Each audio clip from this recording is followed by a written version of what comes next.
थे, लेकिन I was not at all prepared and I could not clear prelims as expected. 2016 में मैंने अपना फर्स्ट अटैम्प्ट प्रीलिम्स का थोड़ा तैयारी करके दिया था, उसमें भी मेरा प्रीलिम नहीं क्लियर हो पाया था। इन 2017 आई गॉट मैरिड एंड मैंने अपना यूपीएससी का ब्रेक ले लिया और मुझे लगा कि शायद अब मैं दोबारा यूपीएससी नहीं दूंगी। 2019 में ड्यू टू सब सर्कमस्टांसेस आई फेल्ट कि मेरे को इस जॉब के साथ सेटल नहीं होना चाहिए, मेरे को यूपीएससी के लिए एस्पायर करना चाहिए, तो मैंने अपना नेक्स्ट अटेम्प्ट देने का सोचा। अप्रैल 2019 में मैंने अपना सीरियसली तैयारी शुरू किया, क्योंकि meanwhile I was also working for Lok Sabha elections में मेरा ड्यूटी था, तो उसके कारण मेरे को थोड़ा टाइम का प्रॉब्लम तो था, लेकिन मैंने मीनवाइल अपना स्ट्रेटजी ये बनाया कि जितना मेरा वाइडर मैं पढ़ सकती हूँ with the help of test series, जो टेस्ट के सैम्पल आंसर्स होते हैं उसके थ्रू, या जिस भी तरीके से पहले तो सिलेबस जल्दी जल्दी कंप्लीट कर पाऊँ, फिर बाकी टेस्ट सीरीज़ और टेस्ट सबसे ज़्यादा अपने अटेम्प्ट कर पाऊँ। तो इसका फ़ायदा मेरे को ये हुआ कि मैं जो क्वेश्चंस थे उनको एलिमिनेशन से अटेम्प्ट कर पाई और उनके आंसर्स भी काफ़ी हद तक मेरे करेक्ट गए। प्रीलिम्स के बाद जब मैंने मेंस का तैयारी शुरू किया, तो उस टाइम पे I was totally fresh into this preparation.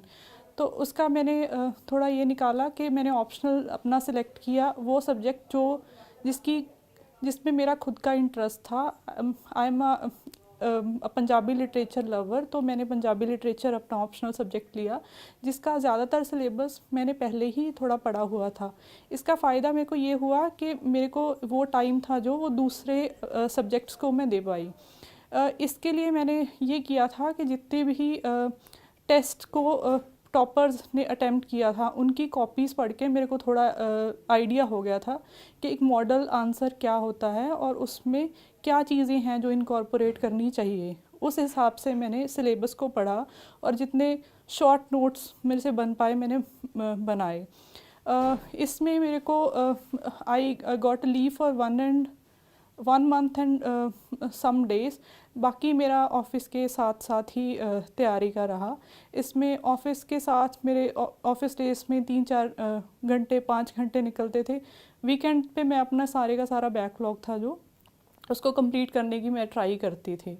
इस टाइम पे भी मैं नहीं कर पाई कि ज़्यादा टेस्ट सीरीज़ अटेम्प्ट करने का, लेकिन उसका मेरे को नुकसान ये हुआ कि मेरा मेंस के पेपर थे वो बड़ी मुश्किल से कंप्लीट होते रहे और एक पेपर में मेरा एक आंसर छूट भी गया। तो उसके लिए मैं ये सोचती हूँ कि आंसर राइटिंग की बहुत अच्छे से प्रैक्टिस होनी चाहिए, इसलिए कि आपकी राइटिंग स्पीड बन जाती है, तो आपको वो सोचने का टाइम मिल जाता है और आप एक अच्छा वेल कैलकुलेटेड आंसर है जो वहाँ पे दे पाते हैं।